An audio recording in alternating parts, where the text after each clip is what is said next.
the United States hitting first and hitting hard, going after Houthi rebel targets in Yemen before the terrorists can take out more Americans. As the Middle East waits for the Pentagon's response to the deadly drone strike in Jordan, U.S. Central Command confirming a strike on a ground control station and 10 Houthi drones. This comes a day after shooting down a Houthi ballistic missile and Iranian drones in the Red Sea. Associated Press reporter John Gambrell joins us live from Jerusalem. John, what does this latest strike say about America's course of action in the Middle East? Well, as of right now, we're really seeing an escalation when it comes to these attacks, as well as these retaliatory attacks that we've seen from the United States as well as the United Kingdom on Yemen's Houthi rebels. These are rebels that have held Yemen's capital since 2014. They're backed by Iran. And since November, they've been attacking commercial shipping in the Red Sea, which is a crucial route for cargo and energy moving from the Middle East and Asia onward to Europe.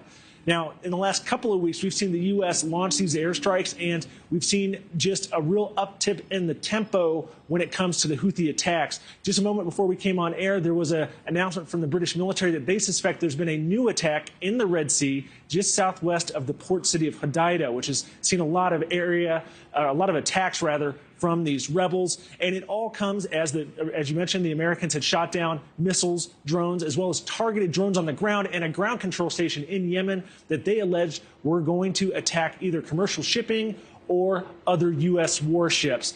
All of this comes amid the wider tensions over Israel's war on Hamas that began back on October 7th when the militants came across into Israel, killed 1,200 people, and took over 250 others hostage back to the Gaza Strip. In the time since that war has ground through the Gaza Strip, we've seen over 26,000 Palestinians killed there as the Israelis continue that fight. And we're also seeing just the concerns about a wider escalation between the U.S. and Iran.